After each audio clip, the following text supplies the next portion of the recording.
সব সময় পড়বে, একাই হলেও, জামাতে হলেও, সরবে হলেও, নীরবে হলেও।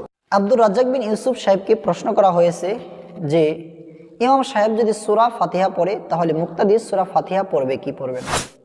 এ সম্পর্কে তেনার বক্তব্য হলো, ব্যক্তি একাকী নামাজ হোক জামাতে নামাজ হোক সবসময় সূরা ফাতিহা পড়বে। আচ্ছা শায়েখ এবং শায়েখদের মুরিদদেরকে আমার একটা প্রশ্ন, ইমামের পিছনে যখন মুক্তাদি ব্যক্তি সূরা ফাতিহা পড়ে, সূরা ফাতিহা পড়ার পরে আমিন বলে, এরপরে আবার ইমাম সাহেব সূরা ফাতিহা পড়ে, এরপরে ইমাম সাহেবের সূরা ফাতিহা শেষ হলে এরপরে আবার মুক্তাদিরা আমিন বলে, তাহলে এক রাকাত নামাজে সূরা ফাতিহা মধ্যে দুইবার আমিন বলা হলো।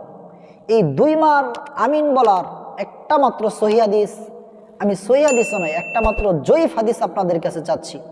যদি